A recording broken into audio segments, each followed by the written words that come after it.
Hello दोस्तों, स्वागत है एक बार फिर से आपका मेरे चैनल पे लीगल न्यूज़ 127 पे। दोस्तों, जब भी आपके 498 का केस लगता है या डोमेस्टिक वायलेंस का लगता हो, कोई भी केस लगता हो, तो आप पे प्रेशर किया जाता है कि आप समझौता कर लो या आप खुद भी चाहते हैं कि भाई समझौता कर ले, क्योंकि कोर्ट में जब केस जाता है तो वो लंबे टाइम टाइम तक है जो चलता रहता है। तो आप दोनों यही चाहते हो कि कुछ-कुछ सिचुएशन में होता है कि भाई समझौता अगर कोर्ट के बाहर होता है तो कर लिया जाए, बट समझौता वो जो आप कर सकते हैं। जो पत्नी या उसके मायके वाले डिमांड कर रहे हैं, आपकी भाई कि आपकी वो सीमा है, कि वो कैपेसिटी है कि वो आप दे सकते हो, उनकी डिमांड पूरी कर सकते हो, तो भाई दे लो। या फिर ये ऐसी डिमांड पूरी की जा रही है कि चलो गलती पूरी एक्सेप्ट की जा रही है, घर दोबारा बसाने की बात की जा रही है, रियलाइज़ की जा रही है कि गलती हो गई, एक चांस दोबारा देना चाहिए रिश्ते को, तो दो। तो जब वो आप समझौता करते हैं कोर्ट से बाहर, तो क्या आपको पता है कि वो समझौता क्या कोर्ट में वाक़ई वैलिड होता है? वो माना जाता है या नहीं माना जाता है? क्योंकि कभी-कभी क्या होता है, जो कॉम्प्रोमाइज़ होता है समझौता, वो कभी दबाव में किया जाता है आके या फिर कोई झूठ छुपाकर जो एग्रीमेंट कराया गया हो, तो क्या वाक़ई वो चीज़ें वैलिड होती है या नहीं होती है? तो आज की वीडियो में बताऊँगी 498 का जो है कॉम्प्रोमाइज़, स्पेशली 498 का। तो कब इनवैलिड माना जाता है और कब वैलिड माना जाता है, किस सिचुएशन में? बहुत ज़्यादा वीडियो इम्पोर्टेंट है। वो लोग जिन पे 498 का केस चल रहा है या जिनको लगता है आने वाले टाइम में चलेगा।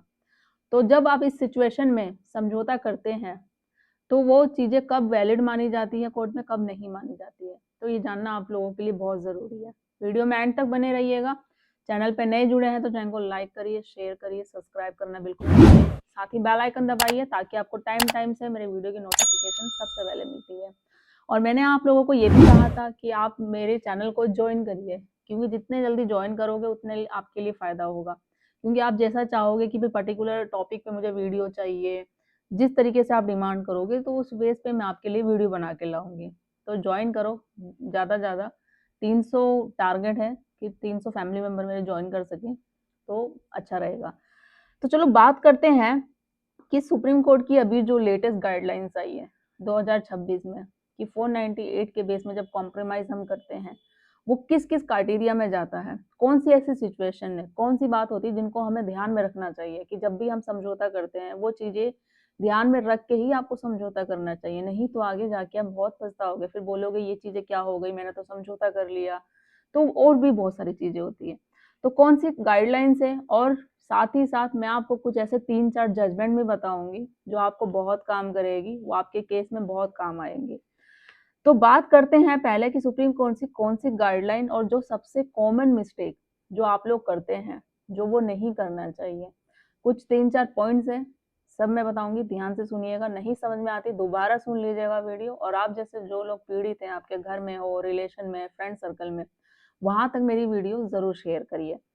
तो देखो 490 एक नॉन कॉम्पिटेबल ऑफेंस होता है, ठीक है? यानी नॉर्मल पुलिस स्टेशन में जाकर सीधा समझौता नहीं हो सकता। आप चाहोगे कि सीधा-सीधा पुलिस स्टेशन में जाके आप समझौता कर लो, तो ये चीज़ नहीं होती इस मामले में।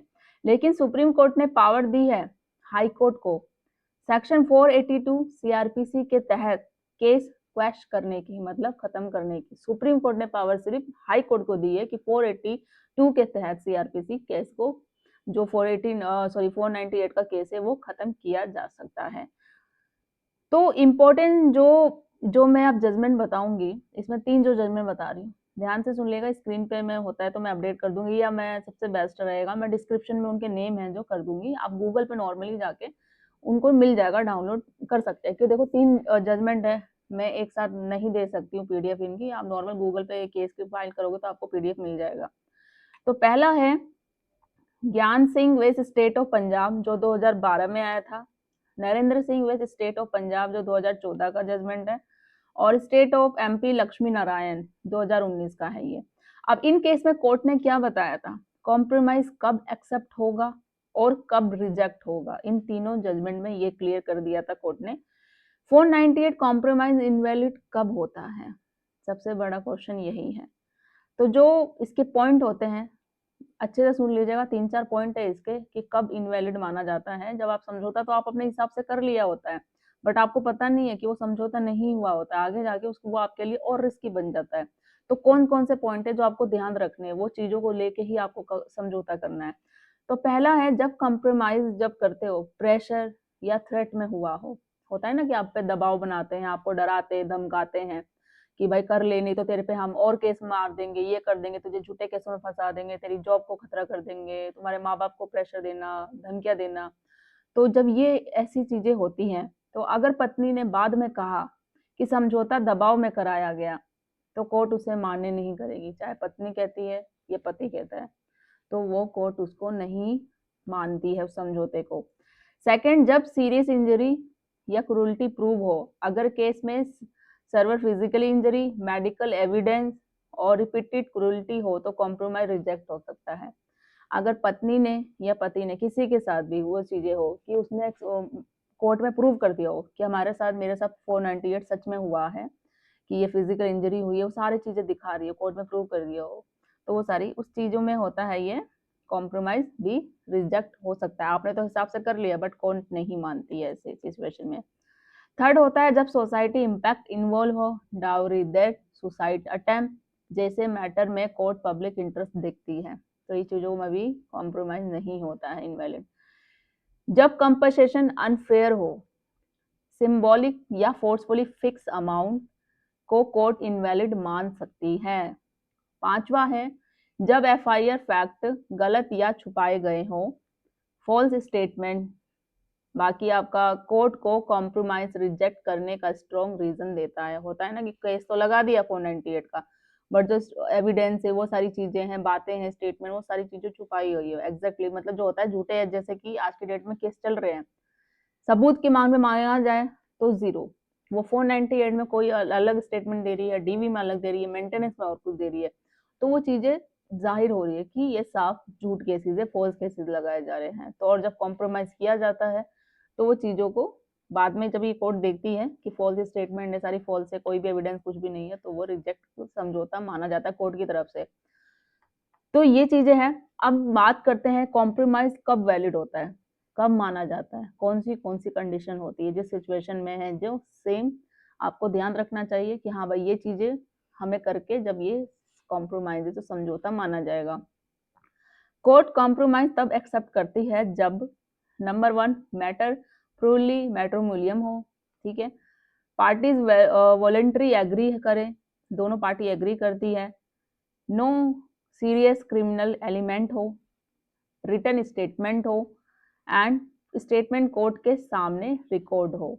ये सारी चीजें होती हैं क्राइटेरिया जब सब आता है, जब समझौता है जो वैलिड माना जाता है, एक्सेप्ट किया जाता है, कोर्ट के सामने ऑन रिकॉर्ड स्टेटमेंट सारे एविडेंस किए जाते हैं, जब भी समझौता किया जाता है। आप कोर्ट के बाहर आप समझौता कर लो किसी तरीके से, किसी भी पेपर्स पे, स्टैम्प पेपर पे लिखवा लो, भाई हमने ये दे दिया, हमने ये ले लिया, आप समझौता कर लिया, कोई किसी का नहीं है, कोर्ट है ही नहीं, आप अपने दोनों पार्टी खड़े होकर कर रहे हो, फिर बाद में कुछ भी हो सकता है, तो वो समझौता नहीं। आप कोर्ट में जाके फिर बाद में कुछ साल के बाद या कुछ महीने के बाद जाओगे कि हमने तो समझौता कर लिया था, फिर ये डिमांड मांग रही है, या वो अपनी बातों से मुकर सकते हैं, तो कोर्ट तो बोलेगा ये समझौता तो माना ही नहीं जाता, समझौता तो कोर्ट के सामने होता है ना, कहाँ एविडेंस, कहाँ स्टेटमेंट, कहाँ रिकॉर्ड हुई है, तो वो चीजें हैं। तो वैलिड जब माना जाता है जब ये चीजें जो मैंने बताया आपको, मैटर ट्रूली मैट्रिमोनियम हो, जो शादीशुदा होते हैं, पार्टीज वॉलेंट्री एग्री हो, दोनों पार्टी एग्री होनी चाहिए, नो सीरियस क्रिमिनल एलिमेंट हो, और रिटन स्टेटमेंट हमेशा हो,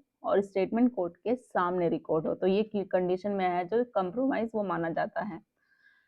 big warning by supreme court ने क्या दी है, सबको जो देते हैं, सुप्रीम कोर्ट ने क्लियर कहा है क्रिमिनल लॉ को ब्लैकमेल टूल मत बनाओ, जेन्युइन केसेस और फॉल्स केसेस में डिफरेंस होना चाहिए, बट जो आज की डेट में वो लेडीज महिलाएं नहीं समझती है, वो कोई भी बातों को लेके 498 का केस पति व ससुराल वाले पर डाल देती है, तो वो चीजें नहीं होती। 498 केस एक गंभीर आरोप होता है जिसमें सीरियस इंजरी हो, किसी की डेथ हो गई हो, सुसाइड अटेम्प्ट कर लिया हो, तो ये मामलों में किया जाता है। बट आज की डेट में महिलाएं बदला लेने की भावना में, सबक सिखाने के लिए, पैसे लेने के लिए ले दे के मार देती है कि भाई ये चीजें, बट बाद में वो आप बातें, वो 498 का केस है जो डिसमिस हो जाता है, सबूत नहीं कर पाओगी, साबित नहीं, सिर्फ झूठी झूठी बातों को बोलने से ही कोर्ट नहीं चलेगा आपके हिसाब से, आपने जो बोल दिया तो कोर्ट वो मान लेगा, आपको साबित करना पड़ेगा, साबित नहीं कर पाओगे आप पे ही बड़ा क्वेश्चन मार्क आएगा, फिर आपको प्रॉब्लम हो जाएगी। प्रॉब्लम ये कोर्ट में एक झूठ केस करने से कोर्ट का टाइम वेस्ट किया अपना और सबका, इमेज डाउन हुई, कल जाके इन फ्यूचर में आप वो सोचोगे कि मुझे वापस जाना है, तो क्या वो वापस से वो इज़्ज़त, वो रिश्ता बन पाएगा? तो ज़िंदगी भर पछतावे के अलावा और कुछ नहीं बचेगा आपको। तो ये केस करने से पहले 100 बार सोचो। कोई ऐसा नहीं है, ये कोई मज़ाक नहीं है कि कोर्ट ने दे दिया आपको करते रहो। ये उनके लिए कानून बनाए गए हैं जिनके साथ सच में अत्याचार होता है, जिनके साथ सच में क्रूरल्टी होती है। बट वो पैसों के लिए या घर नहीं बसाना, आज की डेट में पता नहीं क्या हो गया है वो महिलाओं को कि वो केस करती रहती है और अपना घर बर्बाद करती रहती है। तो रिश्ते को सँभालना सीखो, रिश्ते को बचाना। कोर्ट कचहरी चक्कर काटने में, पुलिस में जाने से कुछ नहीं हासिल होने वाला है। दोनों का ही घर बर्बाद होता है और अगर बच्चे हों आपके साथ, तो सोचो उनका फ्यूचर क्या होगा। तो आई होप आपको चीज़ें समझ में आ गई होगी कि कॉम्प्रोमाइज़ करने से पहले आपको क्या सोचना चाहिए, क्या नहीं, कौन-सी क्राइटेरिया है, कौन-सी सिचुएशन को देख के आपको ध्यान में रखना चाहिए। तो ज़्यादा से ज़्यादा लोगों तक शेयर करिए, चैनल को सब्सक्राइब करना बिल्कुल ना भूलिए। जल्दी मिलती हूँ एक ऐसे इन्फॉर्मेटिव वीडियो के साथ, तब तक के लिए थैंक यू।